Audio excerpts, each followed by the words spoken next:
হোৱাৰ দিশে বটদ্ৰৱা প্ৰকল্প ৯৫% কাম সম্পূৰ্ণ হৈছে প্ৰকল্পটোৰ ডিসেম্বৰ মাহৰ শেষৰ ভাগত নাইবা জানুৱাৰী মাহত প্ৰকল্পটো মুকলি কৰিব কেন্দ্ৰীয় গৃহমন্ত্ৰী অমিত শাহে ২০২১ চনৰ ২৫ ফেব্ৰুৱাৰীত বহু প্ৰত্যাশিত বটদ্ৰৱা প্ৰকল্পৰ নিৰ্মাণ কাৰ্যৰ শুভাৰম্ভ কৰিছিল কেন্দ্ৰীয় গৃহমন্ত্ৰীগৰাকীয়ে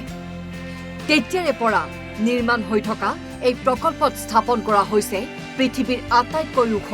গুৰু আসন প্ৰতিফলন ঘটিছে সত্ৰীয়া সংস্কৃতিৰ এই প্ৰকল্পত নিৰ্মাণ কৰা হৈছে খোলৰ আকাৰত গৱেষণা কেন্দ্ৰ তালৰ আকাৰত নাটগৃহ নাৱৰ আকাৰত কৌশল বিকাশ কেন্দ্ৰ ভোজনালয় অতিথিশালা এই প্ৰকল্পস্থলীত থকা পুৰণি গছ কাটি পেলোৱাৰ বিপৰীতে সংৰক্ষণ কৰা হৈছে আমি সঁচাকৈ আনন্দিত আৰু তেখেতসকলক সঁচাকৈ আমি কৃতজ্ঞতা জনাইছোঁ ধন্যবাদ জনাইছোঁ যে এই গুৰুজনৰ সৃষ্টিৰ আজিৰ যিসমূহ বস্তু খোল তাল বা গুৰু আসন এইসমূহৰ আকৃতি লৈ এইসমূহৰ যি মানে আভাসৰ যি গৃহ ভৱনসমূহ নিৰ্মাণ হৈছে ইয়াৰ চাবলৈ বা ইয়াৰ এই প্ৰকল্পৰ প্ৰতি বিভিন্নজন আকৃষ্ট হৈ পেলাই ইয়ালৈ আহিব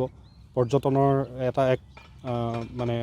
কেন্দ্ৰবিন্দু হৈ পৰিব আমি সেই বুলিয়ে আশা কৰিছোঁ আৰু সেই বুলি ভাবিছোঁ গতিকে ইয়াৰ ফলত আমাৰ বটদ্ৰৱাৰ যি আৰ্থিক দিশটো সেই দিশটো মই ভাবিছোঁ টনকিয়াল হৈ উঠিব আৰু লগতে গুৰুজনৰ সৃষ্টি কৃষ্টিৰ প্ৰচাৰ প্ৰসাৰতো এক গুৰুত্বপূৰ্ণ ভূমিকা গ্ৰহণ কৰিবই ২০১৬ চনত বিজেপি চৰকাৰে দায়িত্ব লোৱাৰ পাছতেই বৰ্তমানৰ কেন্দ্ৰীয় মন্ত্ৰী তথা তদানীন্তন মুখ্যমন্ত্ৰী সৰ্বানন্দ সোণোৱালৰ তৎপৰতাত বটদ্ৰৱা থানৰ আকাশী গংগা তীৰৰ ১৬০ বিঘা ভূমিত চলিছিল উচ্ছেদ অভিযান সেই স্থানতে নিৰ্মাণ কাৰ্য আৰম্ভ হৈছিল বটদ্ৰৱা প্ৰকল্পৰ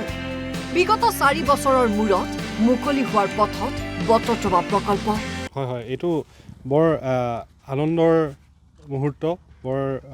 মানে গৌৰৱৰ মুহূৰ্ত যে ইয়াতে বটদ্ৰৱা এই স্থানত এটা সময়ত যিটো সময়ত এটা সময় আছিল যেতিয়া ইয়াত বেদখল হৈ আছিলে এতিয়া বৰ্তমান সেই বেদখল মুক্ত হৈ পেলাই ইয়াতে গুৰুজনৰ নামত গুৰুজনৰ এই জন্মস্থানত পবিত্ৰ জন্মস্থানত তেওঁৰ সৃষ্টি কৃষ্টি সংস্কৃতিৰ প্ৰচাৰ প্ৰসাৰৰ বাবে বা এই জনমানসত প্ৰকাশ কৰাৰ বাবে ইয়াতে এই আমাৰ অসম চৰকাৰ তথা মাননীয় মুখ্যমন্ত্ৰী মহোদয়ে ইয়াতে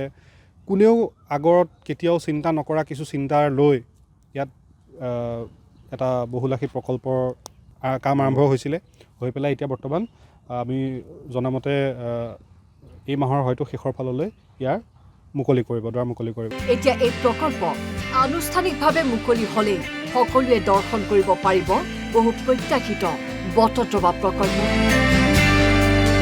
বটদ্ৰৱাৰ পৰা সেলিম মুস্তাফা আহমেদ অসম লাইভ 24